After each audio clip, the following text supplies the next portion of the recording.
শিক্ষার মান উন্নয়নে শুক্রবার প্রথম কৃষ্ণনগর জেলা পরিষদের অধীনে মনিটরিং কমিটি গঠিত হলো।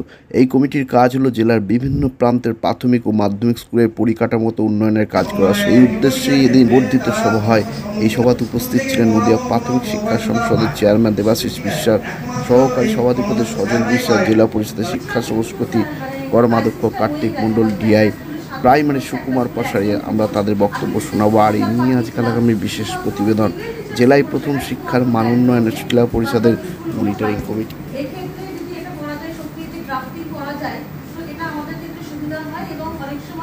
আমরা করে দিলেও অনেক টিচার মানতে চান না যে ডিপিএসসি চেয়ারম্যান স্যার করবেন তবেই সেটা হবে।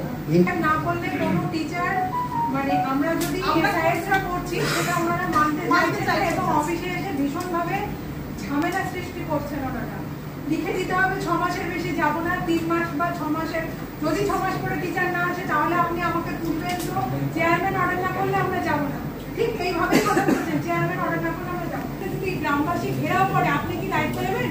এইভাবে কথা বলছেন। টিচাররা কতটা ওরিয়েন্টেড শিক্ষা ব্যবস্থায় বর্তমান যে কারিকুলাম চলছে, যা সিলেবাস আছে সেই সিলেবাসের সাথে কতটা ওরিয়েন্টেড ছিল। নদিয়া জেলা পরিষদের শিক্ষা সংস্কৃতি এবং তথ্য ক্রীড়া স্থায়ী সমিতির একটা বর্ধিত সভা ডাকা হয়েছিল। সেখানে প্রত্যেকটা ব্লক থেকে উপস্থিত ছিলেন। আমাদের নদিয়া জেলার 37টা সার্কেল থেকে সম্মানীয় এসআইএস ওনারা উপস্থিত ছিলেন। ডিস্ট্রিক্ট লেভেলের এই স্থায়ী সমিতির লাইন ডিপার্টমেন্টের সকল সম্মানীয় আধিকারিকগণ, স্থায়ী সমিতির মেম্বার্সগণদের উপস্থিতিতে একটা বর্ধিত সভা হলো। যে সভার মূল উদ্দেশ্যটা ছিল ডিস্ট্রিক্ট লেভেল থেকে একটা মনিটরিং টিম আমরা গঠন করেছি। মনিটরিং টিমের মূল উদ্দেশ্য সেটা নদিয়া জেলার রিমোট এরিয়া থেকে সমগ্র প্রাথমিক, মাধ্যমিক, প্রাইমারি, এসএসকে, এমএসকে, মাস এডুকেশনের যে সকল প্রতিষ্ঠানগুলো, শিক্ষামূলক প্রতিষ্ঠানগুলো আছে, তাদের পরিকাঠামোগত উন্নয়ন, তাদের গুণগত মান উন্নয়নের জন্য আমরা কোথায় দাঁড়িয়ে আছি এবং আগামী দিনে কী পরিকল্পনা গ্রহণ করলে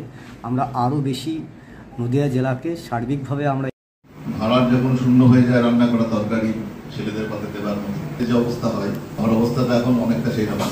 এবং এই ডিমান্ডগুলো বহুদিনকার, একটু একটু করে জমতে সেগুলো এখন আপনারাও খানিকটা এগিয়ে আসুন, একটু সহযোগিতার হাত বাড়িয়ে দিন।